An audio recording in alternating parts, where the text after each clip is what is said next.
যে বই পড়লে আমরা কোরআন হাদিসের বিষয়ে জানতে পারব, যে বই পড়লে আমরা আল্লাহ কি বলেছেন, আল্লাহ রাসূল সাল্লাল্লাহু আলাইহি ওয়াসাল্লাম কি বলেছেন তা জানতে পারবো। তাই না ভাইয়েরা আমার?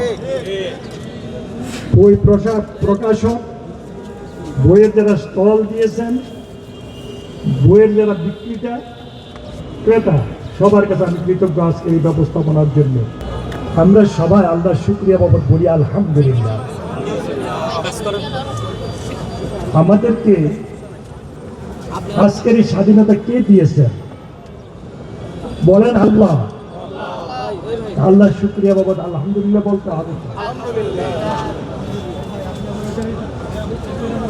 আমরা কি চিন্তা করেছিলাম আজকে থেকে 1.5 বছর আগে আমরা এমন একটি সুন্দর অবস্থা পাবো? আমরা গণতান্ত্রিক উপায়ে নির্বাচিত সরকার পাবো এই চিন্তা করেছিলাম? কে দিয়েছেন? আমরা সবাই বলি আলহামদুলিল্লাহ। বিশেষ করে আল্লাহর কাছে শুকরিয়া আদায় করি, আল্লাহ পাক প্রেসিডেন্ট জিয়া রহমান সাহেবের ছেলে,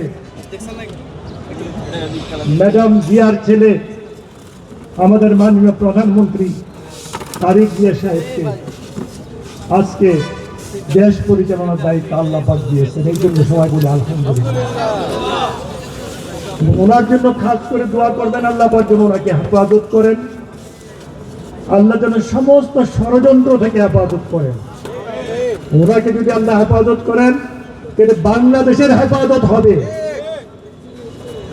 ভাইয়েরা আমার, আজকের এই বই মেলা এমন একটি বই মেলা, যে বই পড়লে আমরা কোরআন হাদিসের বিষয়ে জানতে পারব, যে বই পড়লে আমরা আল্লাহ কি বলেছেন, আল্লাহ রাসূল সাল্লাল্লাহু আলাইহি ওয়াসাল্লাম কি বলেছেন তা জানতে পারবো। তাই না ভাইয়েরা আমার? বই প্রকাশক, বইয়ের যারা স্টল দিয়েছেন, বইয়ের যারা বিক্রেতা ক্রেতা, সবার কাছে আমি কৃতজ্ঞ আজকে এই ব্যবস্থাপনার জন্য। আল্লাহর হুকুম পালন ছাড়া আমাদের কোনো উপায় নেই। আল্লাহর হুকুম পালন ছাড়া পৃথিবীতে শান্তি আসতে পারে না এবং আসা সম্ভব নয়। আজকে ইসলামিক ফাউন্ডেশন যে ভূমিকা রাখছে বাংলাদেশে, আমরা অভিভূত। ইসলামিক ফাউন্ডেশনের ভূমিকার কারণে